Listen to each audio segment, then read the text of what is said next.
Hey everyone! Besides hiking around and looking for gulls, we mostly only listen to audiobooks on audiobooks.com. We've been crushing through some amazing books thanks to being in a nature-based book club. Some of the favorites we've listened to so far are Braiding Sweetgrass by Robin Wall Kimmerer, California Against the Sea by Rosanna Jha, Coyote America by Dan Flores, Fresh Banana Leaves by Jessica Hernandez. All of these titles are available in the audiobooks.com app, and you can get 3 free titles when you sign up with our code audiobooks.com/SOSP. We also have a tab on our website where we have listed some of our faves. Check it out at stateofthestateparks.com under the Books We Recommend page. There's also a link there to join. Nice.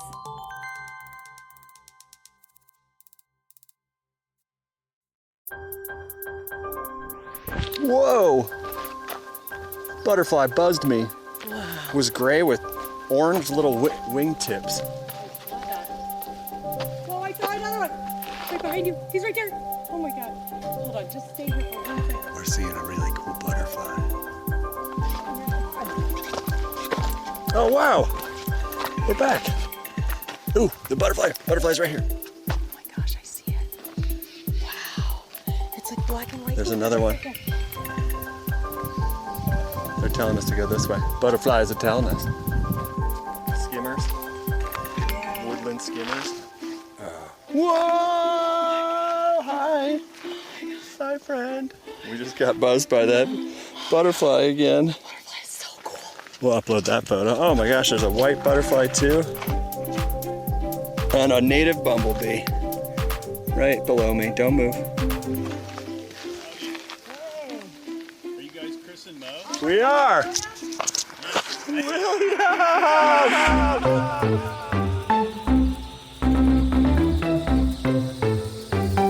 But let's talk about the cultural background. Okay.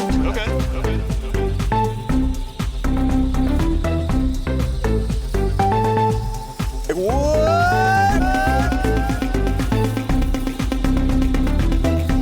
I'm so happy. Yeah, I'm so happy we ran into us.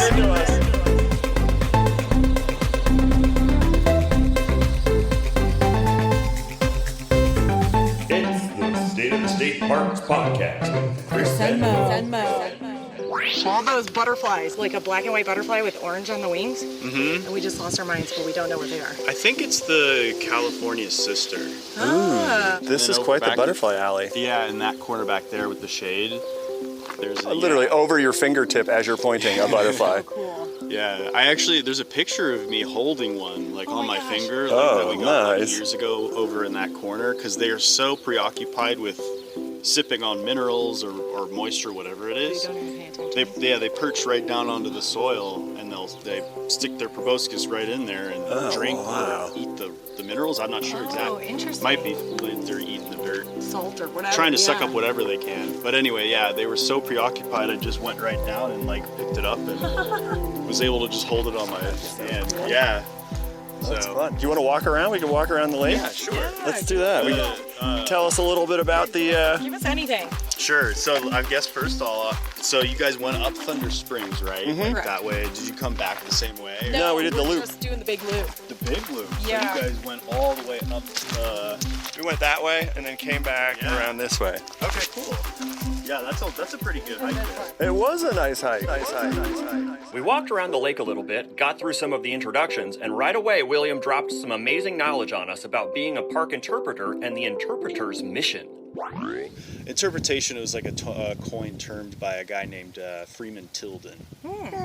Yeah. Not heard that name. Yeah, he wrote a good book about it. It's kind of like the founding text of this sort of profession, if you will. And interpretation is really, it's kind of like an extension of teaching, but it's really, instead of just conveying information and trying to like get people ready to take a test or to just fill them with knowledge, you're trying to create like a sort of a light bulb moment.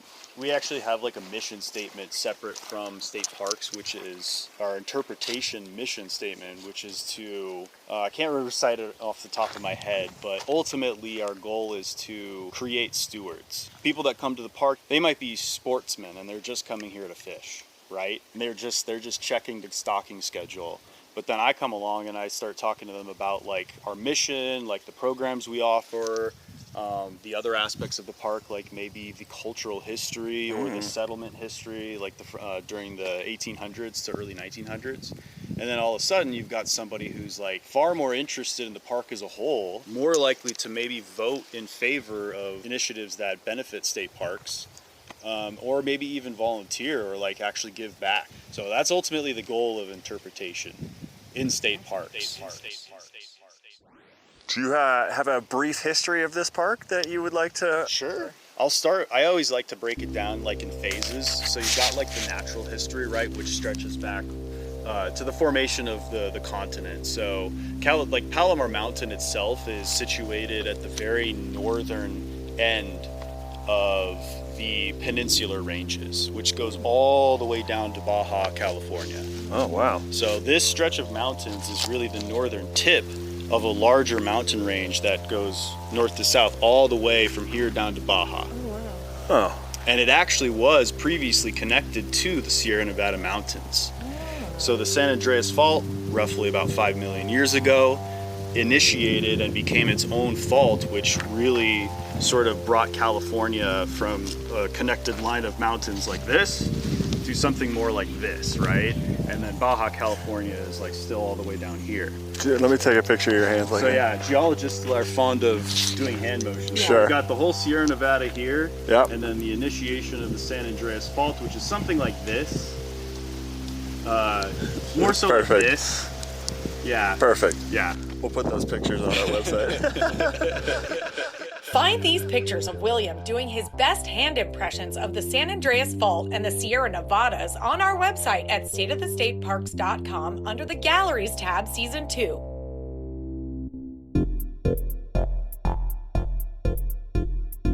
Call you mother, everyone. Oh, hey Mom, it's me, Chris. Hold the phone there, Jenny. We have a merch store. We've got hats, hoodies, and you know we got t-shirts. Wine cups, water bottles, and yes, after many, many requests, we've got mouse pads. God, you and the mouse pad. All of our merch, including the awesome mouse pads, are available with our new circular label of greatness. Go to thestateofthestateparks.com and click the merch store tab at the top of the page today. And it really looks like a sky island on certain days when the whole entire county is covered in fog. And We got some cool shots this morning. Perfect. Yeah, So- we were like, what? Yes. So that's starting to happen again just this week because it's been so hot. But once that marine layer comes in and it cools off the whole county, and sometimes it seems like we're either completely above the clouds or we are literally in the clouds. It's like one or the other during the like fall That's to like fun. yeah. So sometimes the rest of the county will be underneath a blanket, and at those moments, that's when we are in like almost near, like you can't even see 20 feet in front of you because you're in the clouds. That must be a that- trippy fun hike It's too. it's a little eerie, a little creepy, not even gonna lie, but it's so beautiful too. Oh yeah, the moisture like in the air from that actually like helps to just contribute ever so slightly to the amount of like water available to the plants. So a lot of fog will like condense onto the trees and drift down. Oh. Just right down to the roots and I mean it's not like it's not a whole lot like every drip, but like it all adds up. Yeah. But let's talk about the cultural background. Okay. Yeah, definitely. It's the tribes, the tribes, the Native American tribes that have been here from time immemorial, and that's pretty much the language I use. Number one, out of respect, but number two, out of just kind of the sheer fact that they were people that have lived in this land for millennia. So they're in tune with it in a way that when they talk about the land and sort of their relationship with it, you can very much tell that it's on a different sort of level. It's just different than the way that like In their bones.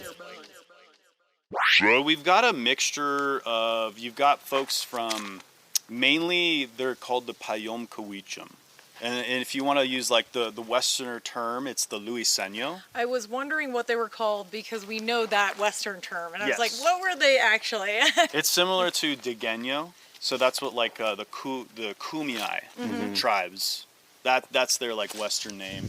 We've used Luiseño. Spanish given name, right? Yeah, Spanish given name. I've only recently learned of Payom Kawichum in the past. I would say like 4 or 5 years. I think. Nice. Yeah, I learned about it fairly recently. But we've got La Jolla. Most of the reservations right now, they're all situated along the Luiseno River. That's kind of like why they're referred to as Luiseños. So San Luis Rey River, which kind of runs, we're in the watershed right now actually. Palomar drains down into that whole watershed.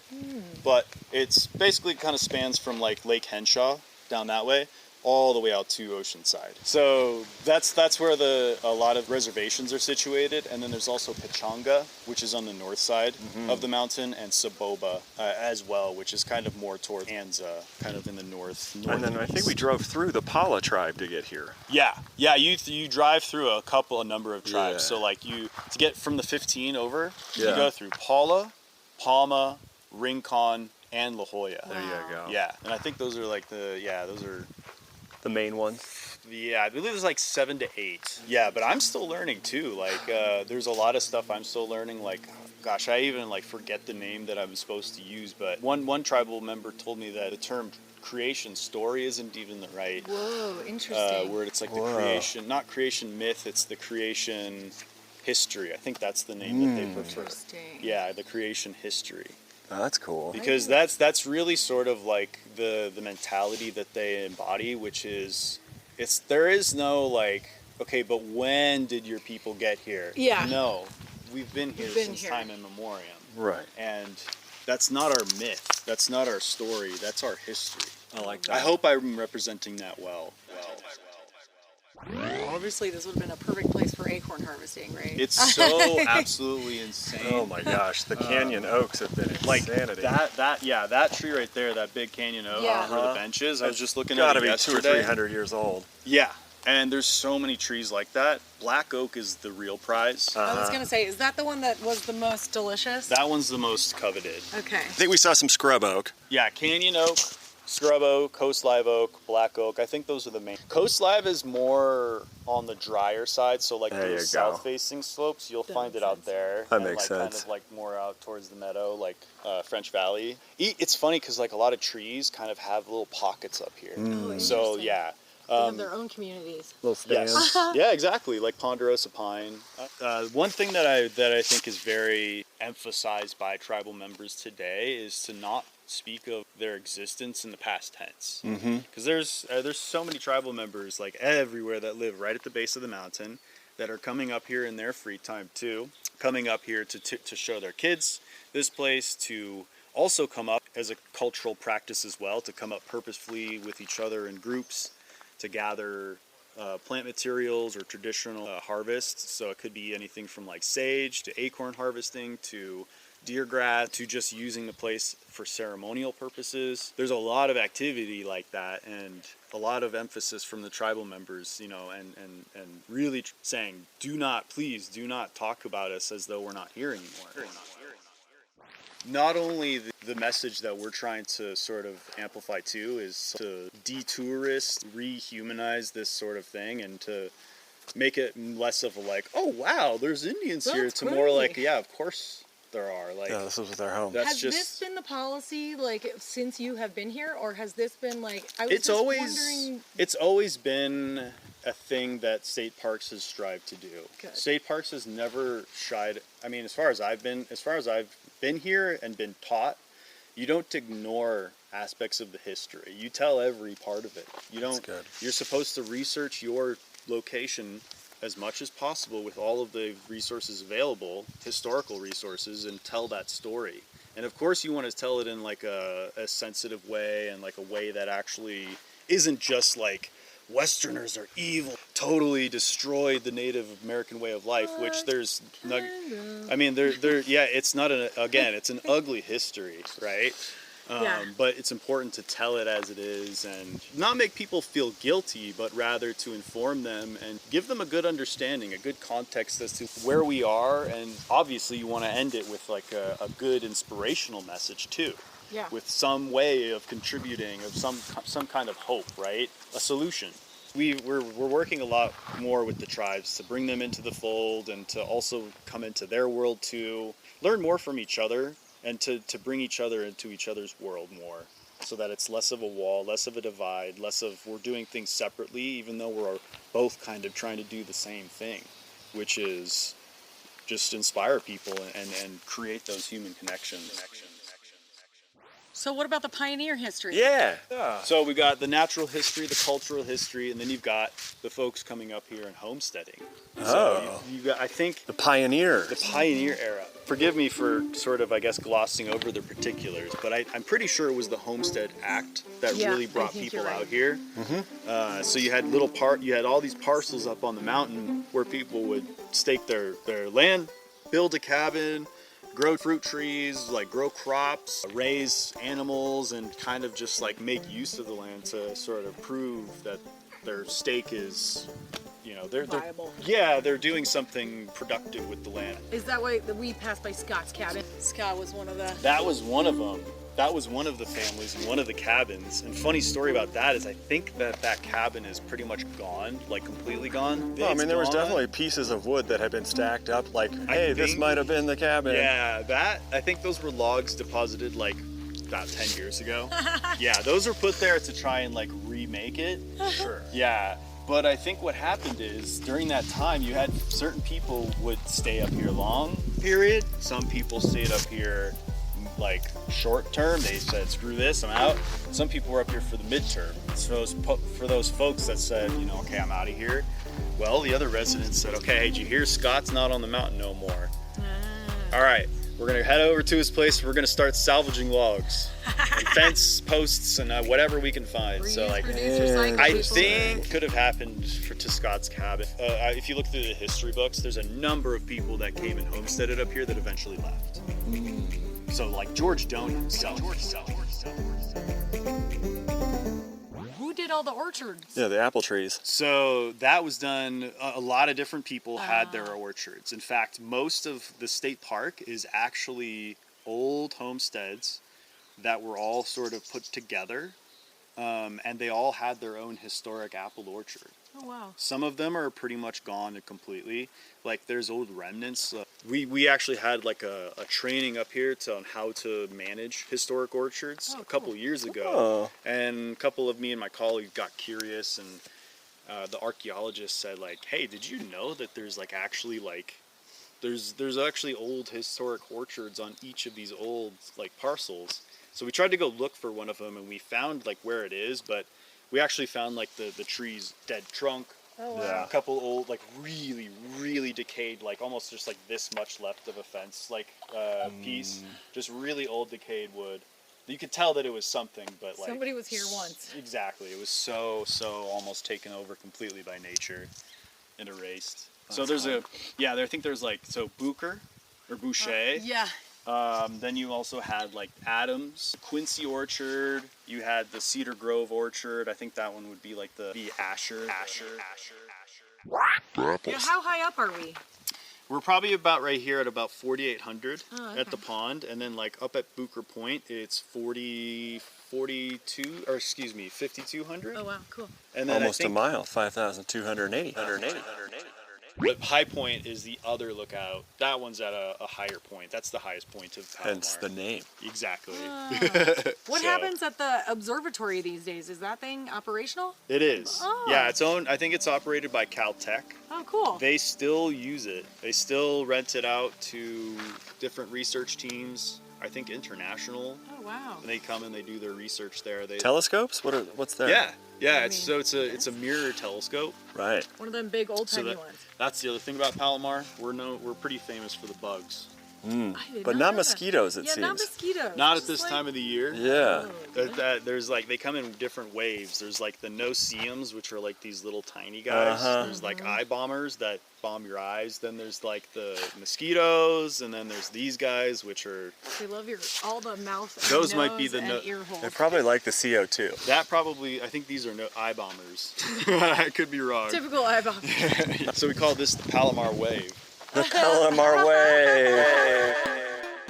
We've uploaded this video of William and I doing the Palomar Wave to our Patreon page. Now roll that silly commercial.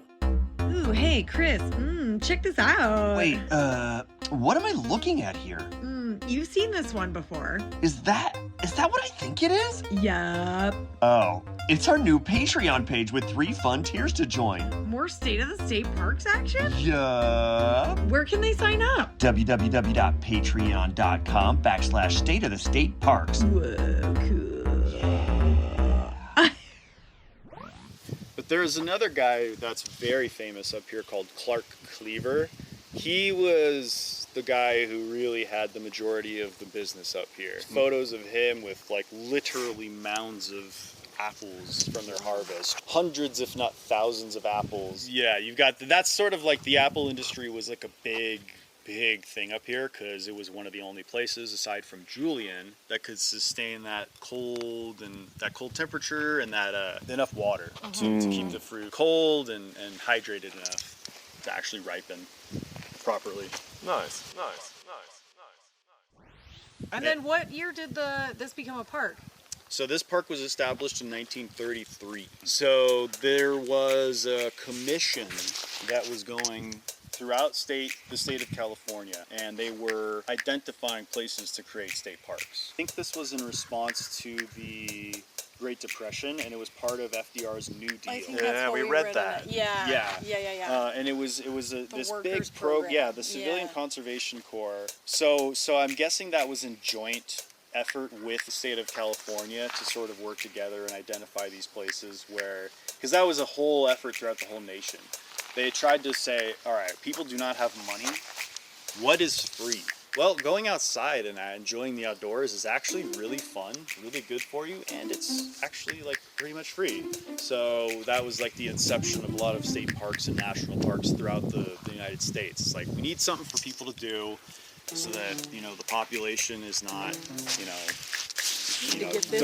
doesn't riot. We need to put people to work. We need something for people to do and recreate that's actually affordable. So yeah, that was like the advent of, hiking, camping, at a lot of places in the United States. And Palomar Mountain was actually a place that was not really looked at initially, but eventually there was enough letters written, I think, and enough attention brought here to really say, okay, we'll carve out a parcel up here and create Palomar Mountain State Park. So part of our district, we have Cuyamaca Rancho State Park to the east, and Anza Borrego. Anza Borrego. We did Anza Borrego in our first season. But Cuyamaca is huge, right? Right. Not as big as Anza Borrego, though. Correct. Oh. They're it's almost like the Russian nesting dolls. Hey, thanks for listening. If you're enjoying what you're hearing, drop us a review on whatever podcast platform you're on. Your reviews help other like-minded nature nerds find our show. Okay, back to Palomar Mountain State Park. And what kind of camping is there here?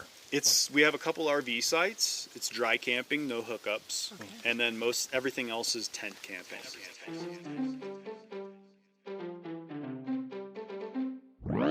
What's your favorite plant in the park? Ooh, good question. Or a favorite tree? Yeah. So I do really like mint. I like the Mustang mint, the narrowleaf mint that's popping up right now. Oh. We have a See lot that. of we have spearmint. So one of my favorites is just mint in general because it's it's just so fragrant and it's beautiful too. Yeah, that's fun. I love hearing everyone's favorite plant. That's a great question. We should ask everybody that I question. know. There's a lot of really good ones to choose from here. I think one that I just I guess one that I always enjoy seeing that's pretty rare actually is the leopard lily.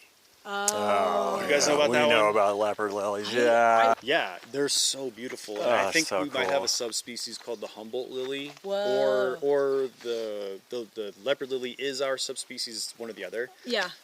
But they bloom during the 4th of July. The way I remember that is because they look like fireworks, sort of. To me, I just think of okay, when do Humboldt lilies bloom? Well, they're blowing up, they're exploding with this color and this sort of form. 4th of July. So I think I kind of associate it with 4th love of that. July. We pulled a picture of a Humboldt leopard lily from iNaturalist so you all could see what it looks like. Check it out at our website, stateofthestateparks.com, under the Galleries tab, Season 2.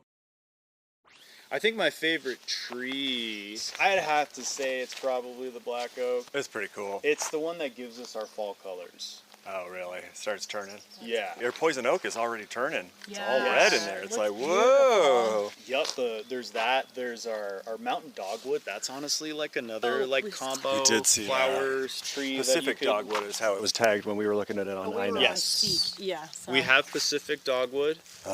We also have creek dogwood. Oh. Which is so Pacific dogwood has like this cluster of flowers in the middle and those really big petioles, right? Like, that's what makes them look like that, just utterly gorgeous flower, but it's really just the petioles of it. And the real flowers are all clustered together. On creek dogwood, it's just like it's a little bit more distinct. The flowers are a little bit bigger each, and they don't have like those gigantic white petioles. Oh, interesting. The leaves look exactly the same. So you learn so much just about like plant families up here. So you all could see the difference. We went ahead and uploaded a picture of a Pacific dogwood we took from Grass Valley and a picture of a creek dogwood we found on iNat and uploaded them to our website, stateofthestateparks.com, under the Galleries tab, Season 2.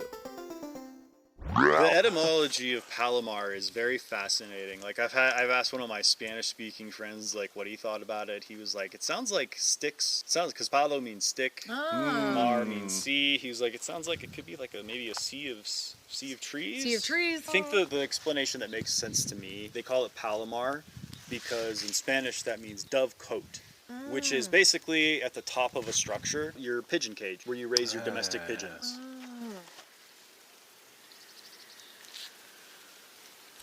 In the distance, we heard what sounded like a couple of wildcats howling at each other. I know, I was like, what are we hearing? Sadly, our microphones were not sensitive enough to pick up the cats.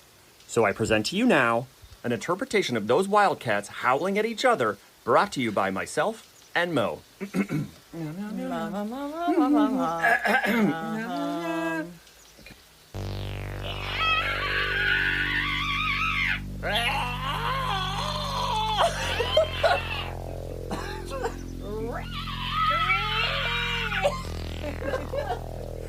You're not taking it seriously. I'm sorry. Let me take it more seriously.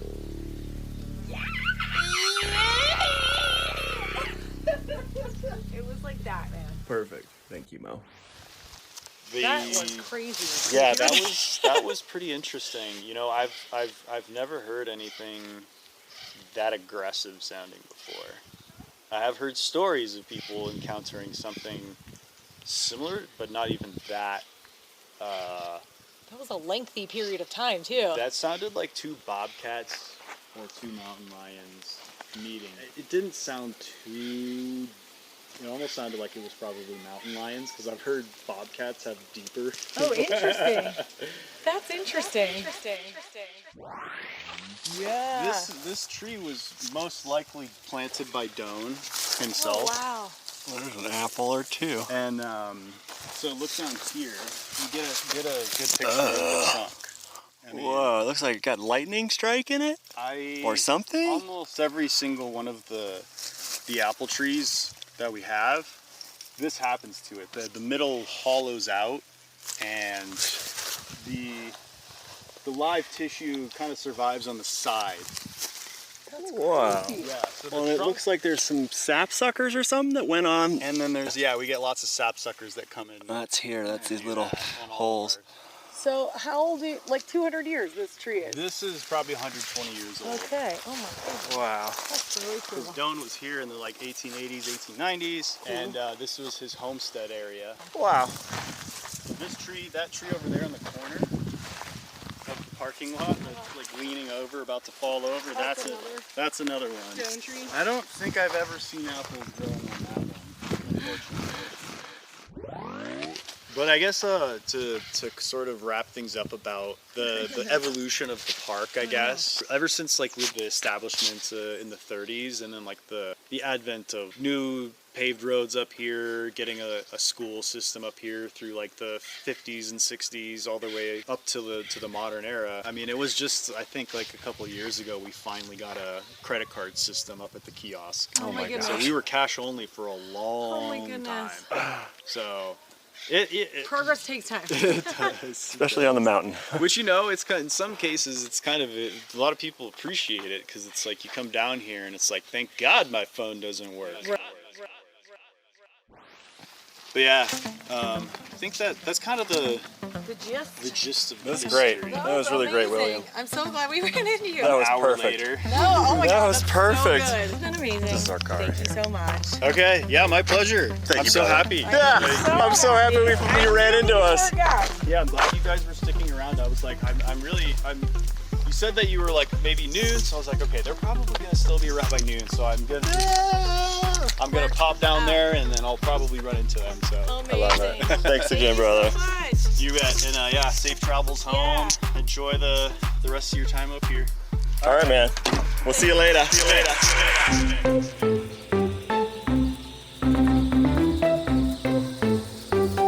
But let's talk about the cultural background. Okay.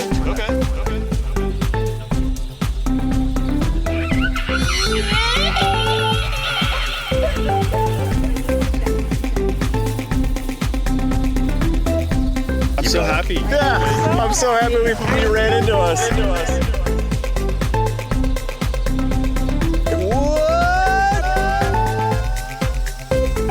It's the State of the State Parks podcast with Chris And Moe.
This episode of State of the State Parks is sponsored by audiobooks.com. State of the State Parks listeners get their first month free and not one, but 3 free books. Thinking about making a switch? Go to audiobooks.com/SOSP and click to join.